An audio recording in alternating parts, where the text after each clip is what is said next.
Le monde des médias évolue de façon perpétuelle, vous le savez comme moi, Jean-Marc, et qui de mieux placé qu'un journaliste pour nous parler des nouvelles influences digitales. Stéphane Berthaud, bonjour. Vous êtes gérant, président et collaborateur de Cusco TV, agence de content marketing. Jean-Marc, Cusco propose un concept Air Nano aux boutiques d'ustensiles de cuisine. Bonjour. Il faut que vous nous expliquiez ce que vous faites.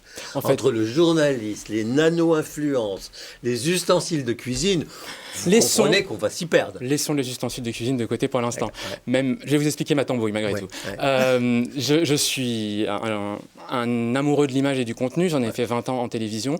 Et maintenant, je travaille dans le digital où je m'occupe de la nano-influence. Alors, on va revenir à la nano-influence. Vous voyez l'influence, hein, l'influence qui est en perdition, vous savez, où on achète les followers, où la légitimité est perdue. Eh bien, on s'est aperçu qu'il était plus intéressant d'investir dans quelqu'un qui est spécialiste, avec peu de followers, on va dire entre 10 000 et 50 000, ce qui est rien, mais qui s'y connaît. Et donc, qui a une légitimité, car on peut le dire, les grandes stars de l'influence ont perdu leur légitimité. C'est-à-dire les influenceurs dont tout le monde... Ils ont perdu leur... Imaginez, j'ai regardé votre Facebook, vous avez à peu près 10 000 personnes qui vous suivent. Bon, Caroline Receveur, j'ai 40 000. J'ai vu ça. Caroline Receveur, une des grandes stars de l'influence, 600 000 personnes. Ah oui, et bien malgré tout, pour un conseil boursier, voyez-vous, ce serait peut-être plutôt vers vous que j'irais. Sachant que si vous allez envoyer un message, les gens qui vous suivent, ce sont des gens qui ont une appétence pour ce que vous faites, alors que les 600 000 personnes de Caroline Receveur, ils ne réagissent pas de la même façon, il y a moins de... Voilà. Et ce qu'on appelle la portée organique, elle a une portée organique assez faible par rapport à un message. Le pourcentage de gens qui vont être touchés est infime. Alors que vous, sur un conseil économique, j'imagine que vous allez avoir des gens qui vont être... Vous utilisez ce ciblage-là, en fait, c'est ça. Finalement, c'est trouver des Exactement. cibles. Pour vendre Tout. C'est-à-dire qu'en fait, on a une équipe de nano-influenceurs. On a été, moi, ça me rappelle mes années télé, c'est-à-dire on a été faire un casting. Ah non, vous avez un... Complètement. Ouais. On a créé un format autour des ustensiles de cuisine qui serait vendu par un de nos nano-influenceurs qui serait François Constantin, qui est l'un des plus grands percussionnistes de France.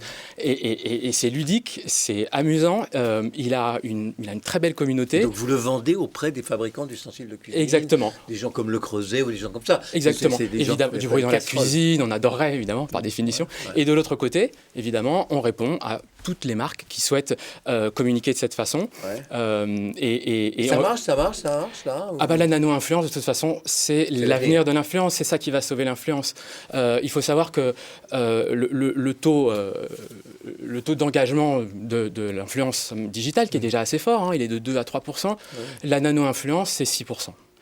Et donc les marques vont payer moins cher. Elles vont avoir des gens beaucoup plus dans leur incarné. Elles ont souvent des messages, des luttes, des discours. C'est des gens qui sont complètement impliqués dans quelque chose. Ça change radicalement de l'influence telle qu'on l'a vécu.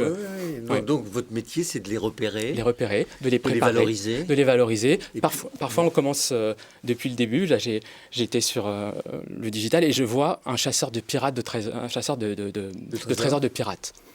Un chasseur de trésors de pirates. Ah oui, vous voyez, tout de suite, je me dis, oh là, il n'a pas d'Instagram, il n'en a jamais fait.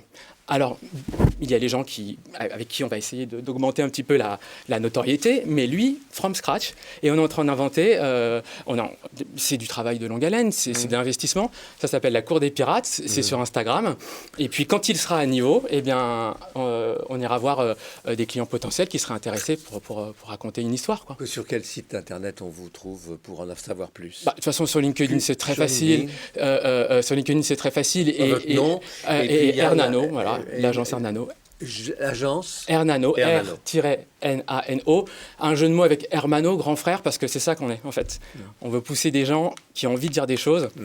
Et puis, si possible, que ce soit financé par une marque qui a les mêmes valeurs. On est très RSE, Très RSE, on aimerait bien. Merci beaucoup. Merci Stéphane Berthaud. Je rappelle que vous êtes cofondateur avec Maxime Dalle de l'agence Air Nano, spécialisée dans la nano-influence.